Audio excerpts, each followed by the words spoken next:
Captive audience. Nothing like a captive audience. So we'll start the last session with Nadav Katz talk. Okay, so can everyone hear me? Yes. Thank you for sticking around, and I'll be talking about quantum microwaves, where the focus here will be on traveling microwaves. We'll do some cavity stuff, but mostly the point here is that we're talking about quantum microwaves that are itinerant, which means broadband, and in the sense that the mode which defines a photon is more of a choice that we make when we measure. And that's maybe something for those of you who live in resonant modes and cavities where the photon is very well defined by its trapping and what emits it. Here it's more broadband and we have some freedom, and that generates some interesting points we should consider. But more sort of overview and introduction to our group at university. This is like, haven't updated the website in 5 years, but we have a device fabrication at our nano center and with collaborations worldwide. We work on coupling these quantum microwave systems to atomic defects in the junction, on the surface, and measuring coherence of these hybrid systems. We have some photonic laser spectroscopy experiments and single photon detection projects going on, optical photons with nanowires. We do quite a lot of quantum optics in electrical circuits. So here it's a measurement of the Wigner function of some state we produced in an anharmonic oscillator. Multimode photonics. Recently, we started doing some like quantum information cubic gate optimization projects here with IQM and also in collaboration with Michael Stern from Bar-Ilan. So that's kind of an overview. And again, because you always run out of time, I want to thank the group, the people who do the work. This is an older photo of all the people and outside on the grass. And this is a more recent photo of the group and the different people doing the work. Yeah, this guy didn't show up that day. Okay, so, and of course, collaborators. It's really fun to have this community vibrant in Israel and worldwide with deep interests in quantum in its various forms and shapes, and of course generous funding over the years from various funding agencies. Okay, so let's get motivated. And here it's slightly from the more like engineering side, but engineering, as we know, is a critical enabler for basic science as well in these days.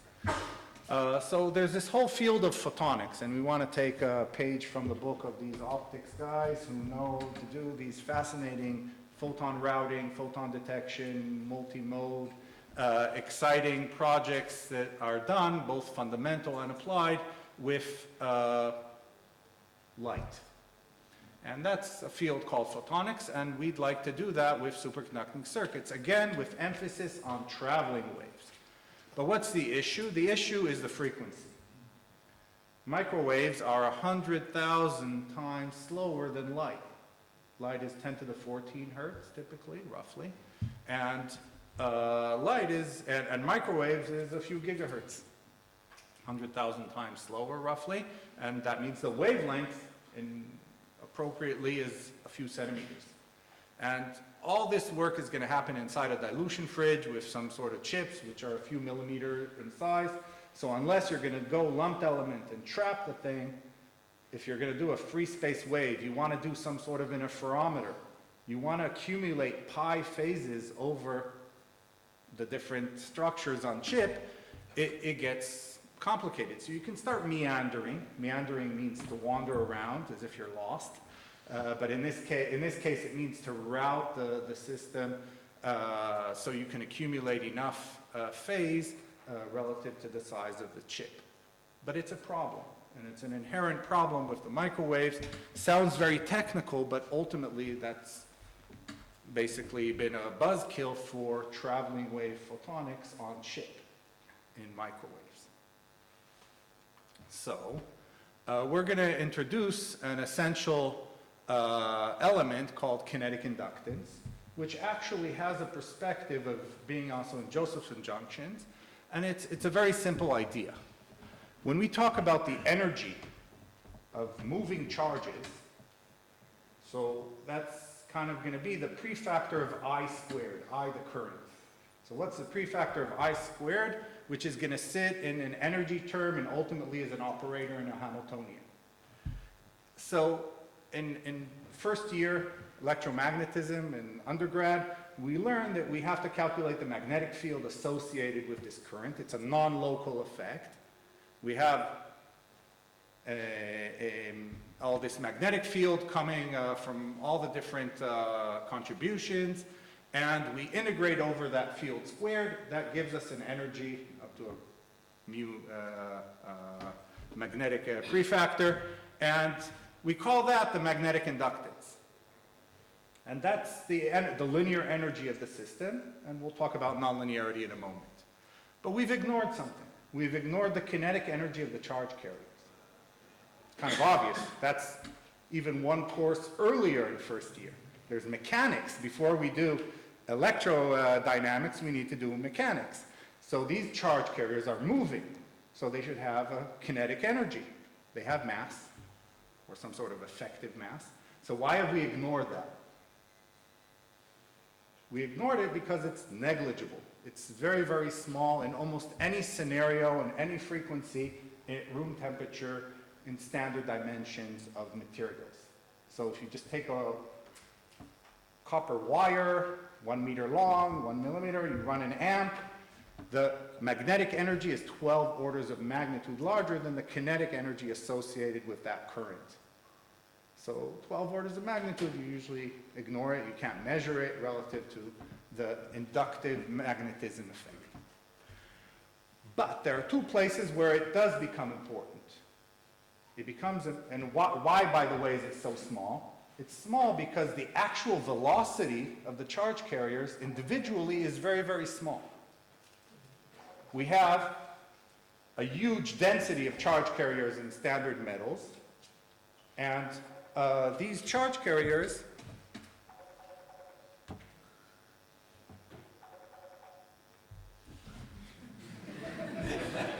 someone from abroad is calling me. I don't know. And these charge carriers are moving very, very slowly in the drift velocity. So very low kinetic energy because it goes squared.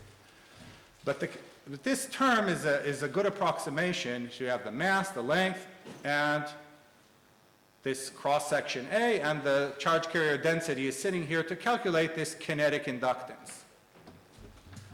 The bottom line, if you go superconducting, you can have really lousy metals with very low charge carrier density, hundreds of times lower than standard metals. It's going towards a more ceramic-like behavior. These amorphous superconductors can have very low charge density and very strong phonon scattering, which turns into superconductivity if you're lucky enough. So you can actually have a relatively high transition temperature, and resistance and poor metallic properties are converted into high kinetic inductance and superconducting behavior, which can be useful.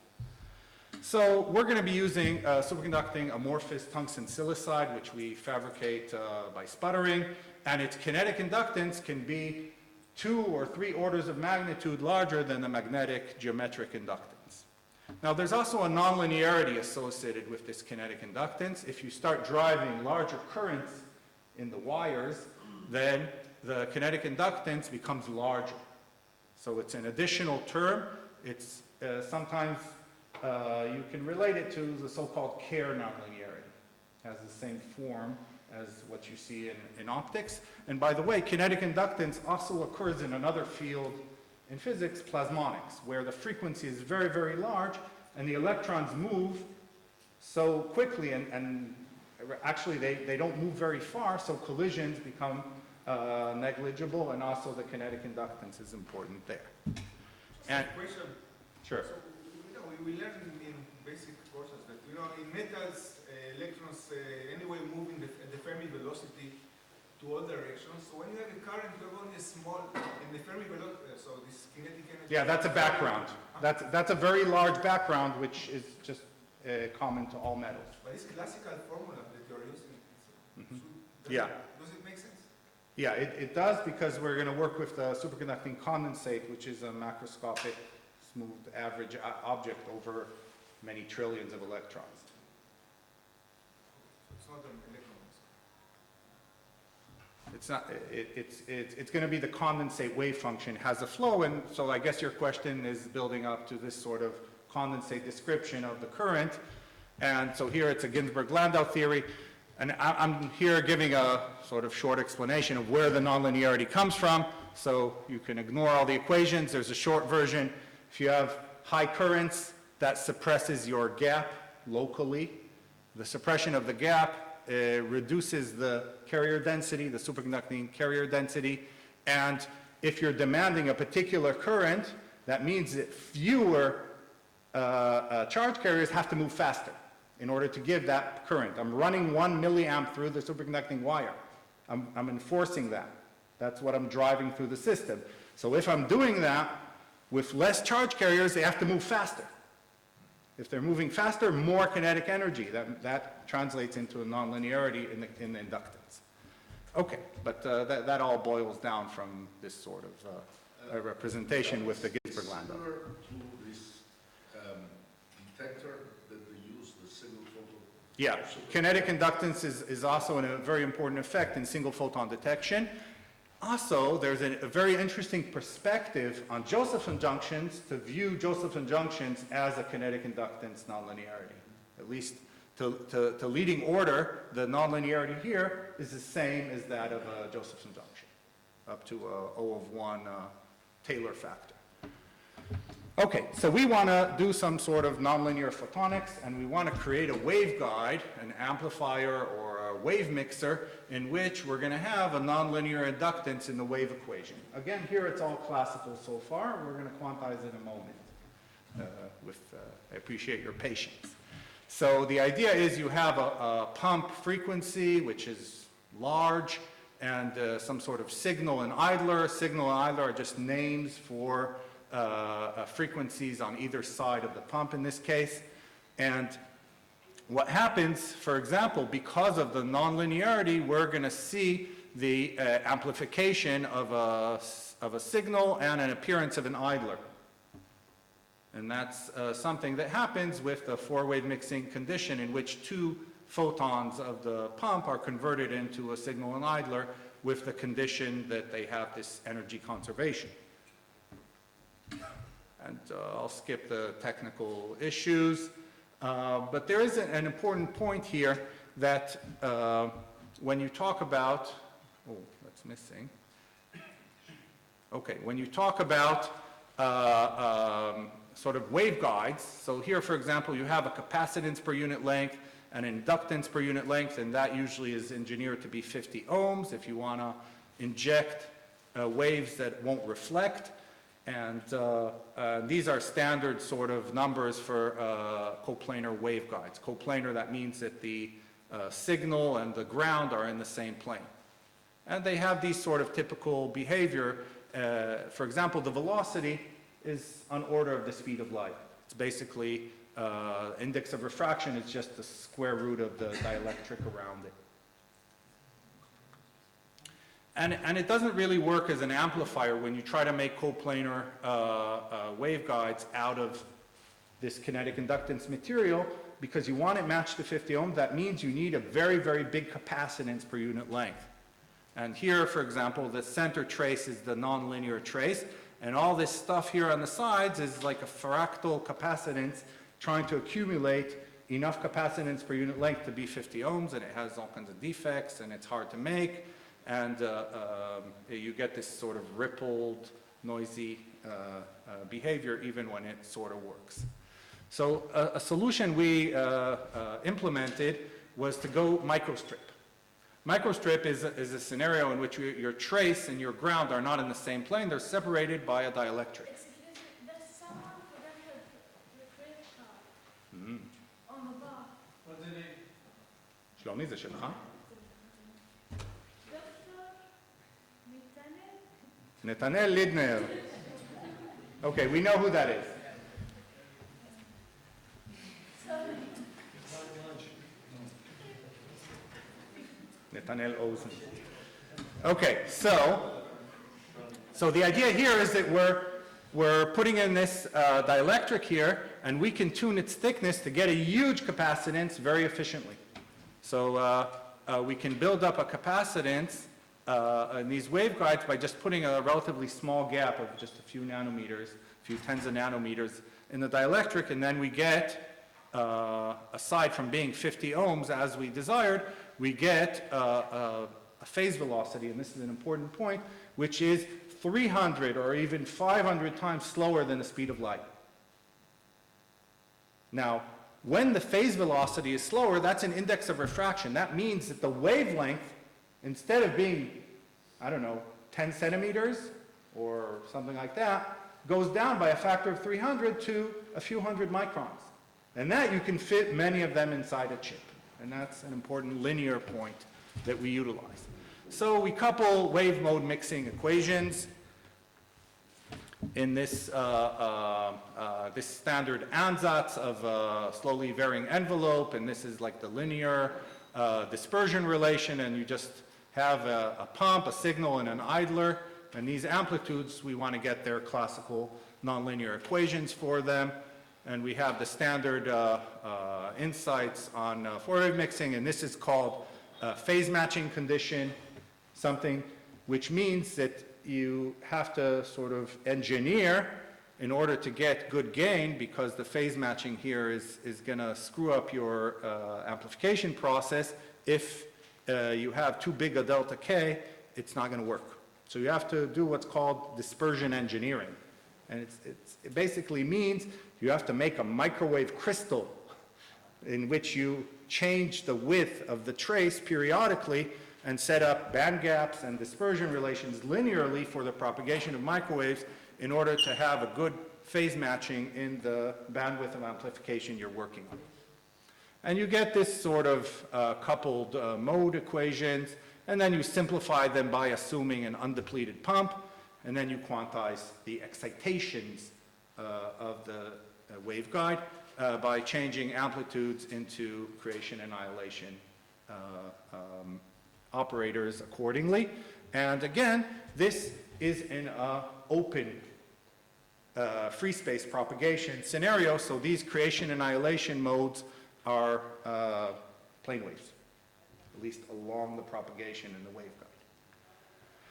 So the process of making this thing is you start out with a very high purity silicon, you grow your tungsten silicide, you deposit and pattern an amorphous dielectric layer, and then you put on top a grounding layer. So actually the ground is on top here, and that's nice because it protects the sensitive trace from oxidation and damage and whatever.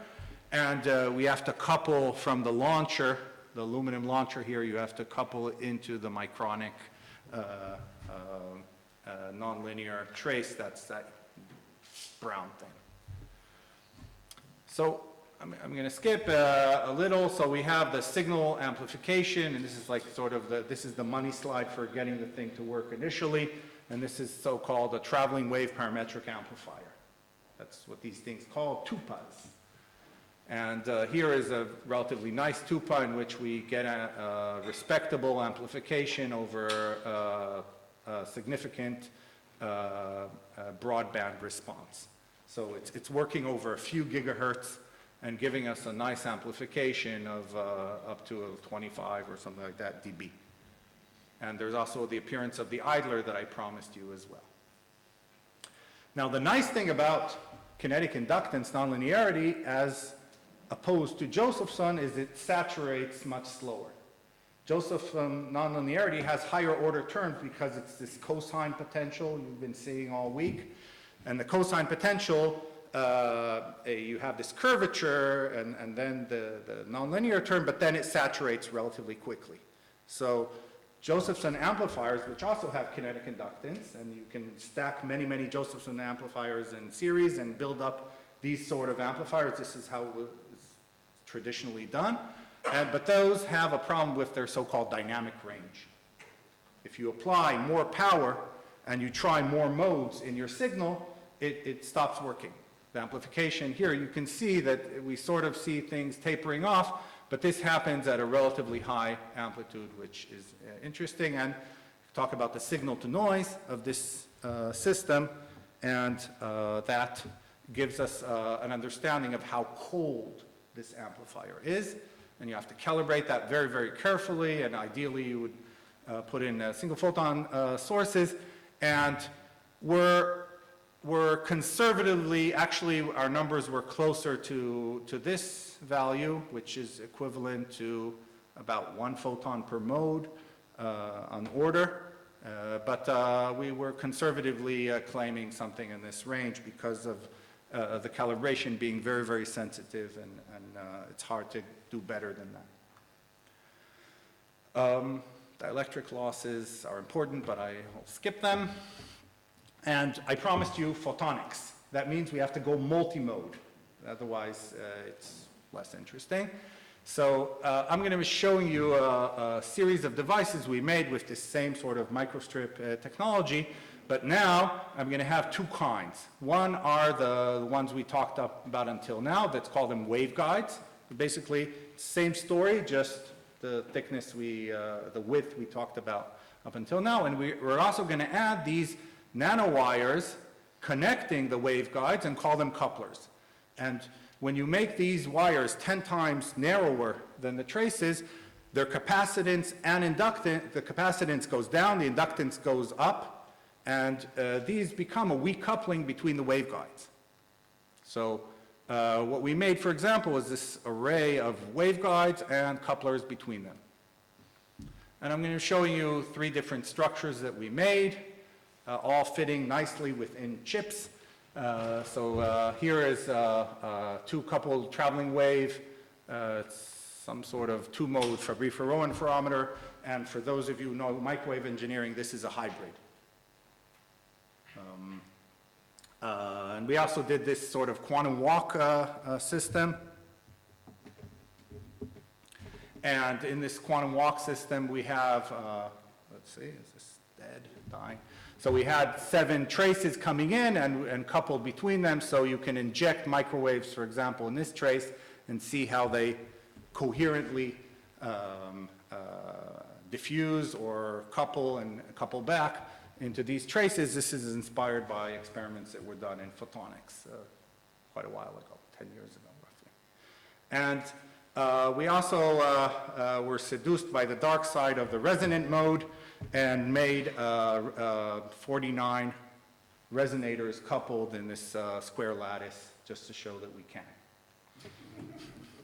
So the 2 coupled waveguide system works very close to how it's planned, and you can think of it, and the theory is quite elegant because it's a periodic structure. You can think about it as a symmetric and anti-symmetric mode, which is the natural basis when you have coupled waveguides. And you have to be careful because it's periodic, so these are coupled Bloch modes, and it has a very nice transmission, which we understand theoretically both from like just brute force numerics of the calibrated properties, and also from a more sort of intuitive perspective. And if you increase the power in which you pump, you can also do you start seeing some pretty interesting changes in the transmission of the system. And again, it's happening at a relatively low number of photons. I'll show more data on the non-linearity in a moment. And here is what happens. So let's see. The ports are numbered 1 through 7. And so here, for example, I'm showing the transmission when I inject into 4 and measure what's coming out at 4 prime. And I can look and see how this is behaving, and just jumping to it's basically a quantum walk system, a coherent walk. So there's nothing quantum here yet, but this is a system in which you can see an injection, say, into port 4 coherently diffusing and then diffusing back and interfering in this multi-port interferometer in a nice way, which again conforms, and we can see pulse delay and symmetries of the system in a very nice and elegant and predictable behavior. And I mentioned the nonlinearity, so here, for example, we can show that with only 200 photons in the waveguide, we get a very significant change in the transmission. So you can pump on one port and see the influence on the transmission on the other, and at 200 photons, we see O of 1 changes in the transmission, and that's obviously a strong reflection on the nonlinearity which is available. In the resonance structure, let's see, which one is the measurement, which one is the simulation. This one is the measurement, that one's the simulation, and again, we follow Shlomi's doctrine. You measure and calibrate the system, you design according to the calibration, and then you push button on the simulation. You're not allowed to tweak the simulation. Simulation is what you get after you calibrate the system. So at least the positions of the peaks and many of the, and a lot of the structure of this is a band structure. It's a cubic lattice. Where you can model it also as a tight binding sort of a graph, and you really see that it's behaving quite nicely. There are some discrepancies which we also dug deeper and supposedly understand. Again, nonlinearity, and we can talk about quantum walks in these bound structures. And here this is a simulation in which you inject into this particular cavity and see how it diffuses coherently and walks through with a particular symmetry in this lattice, and that's something that we're hoping to measure its performance. And there's interesting graph theory behavior in regular and chaotic graphs that haven't been measured, and now we have the time resolution and the ability to measure. Can you question? Yes. Can you control the jump amplitude? Can you simulate and bias the walk and to test, predict? The question, yeah, if you can change the rate at which it jumps right or left, and if you can control the loss. If you wanna do something which is non-reciprocal, you're gonna have to add a magnetic field, which is also possible. It's possible. And Yeah. we're controlling the But loss. maybe I'll take questions at the end, because I think my chair has been indicating that we have to move on. So, but I promised you photonics, not just wave mechanics. So we're gonna go back to the amplifier that I showed before and measure correlations and even possibly entanglement of this in this kinetic inductance traveling wave parametric amplifier. So, kitwa. Back. So there's a few processes you can talk about. One of them, we already showed the 4-wave mixing. Another possibility is 3-wave mixing, which experimentally is much nicer because your pump is at twice, it's far away from where you're measuring the signal in idler, so it's easier to siphon it out, less saturation and all kinds of stuff like that. But for the purpose of just the general talk, it doesn't matter that much. Reminder about electric quadratures. So you have a signal, and usually you talk about sort of a local oscillator, a few gigahertz, and then it has say a cosine component and a sine component. And these are the quadratures. And you can quantize that, that's a standard bosonic quantization, and talk about uncertainty relations derived from these bosonic creation annihilation performance. And that is the basic uncertainty relation of these quadratures relative to their expectation. And for a coherent state, these are symmetrically noisy with half a photon per mode. And degenerate modes, when you apply the amplification, which in this case is also a squeezing process, then you're going to see in the representation of the quadratures, you're going to see the mode both move away from the origin by amplification, but it also squeezes. and a non-degenerate parametric amplifier, which is again with the signal in the idler. So if you just look at the signal, it's being amplified and noise is added. There's this so-called quantum limited noise. But in addition to that, you're actually creating entangled pairs, signal and idler entangled pairs. And most of the work up until now has been narrowband, because the nonlinearity and everything was tailored for these narrowband projects. The amplifiers have been around for a while, but people have only recently started carefully measuring their broadband squeezing and entanglement. And again, because time is running short, so here, for example, we're showing, what are we doing here? We're measuring, on the degenerate mode, we're measuring what happens when we inject different quadratures as a function of the phase of the pump relative to the mode we're measuring. And we see here 57 dB contrast of stretching versus squeezing. That's a classical effect, but the point is that when you look at the two-mode squeeze state, this has a quantum aspect, which is correlation and ultimately entanglement. So we're measuring, and of course our microwave amplifiers at room temperature or even cryogenic amplifiers, they add noise. So here is, on this scale, is what the quantum vacuum looks like, and here are the blobs we actually measure.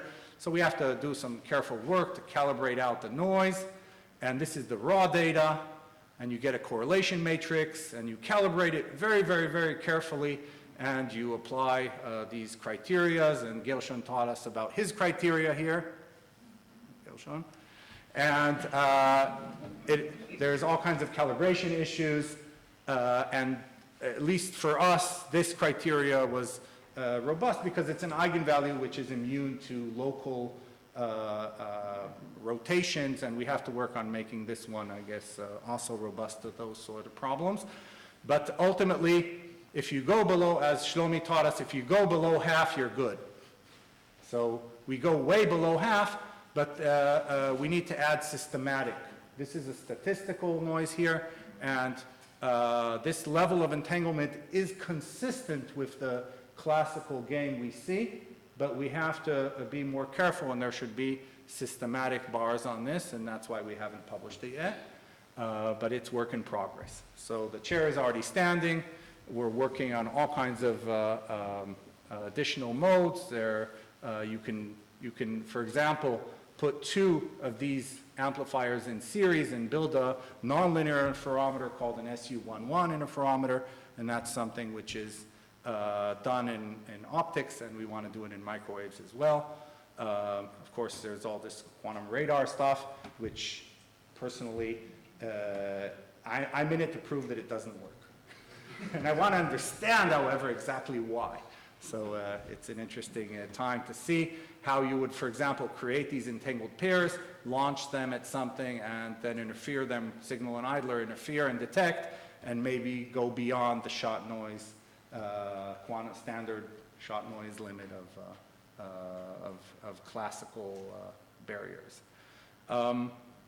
So just briefly mentioning, you can also do so-called quantum-inspired room temperature phase measurements. We do this by measuring the zero, the Wigner function, also at room temperature. So instead of being 1, it's 10 to minus 5.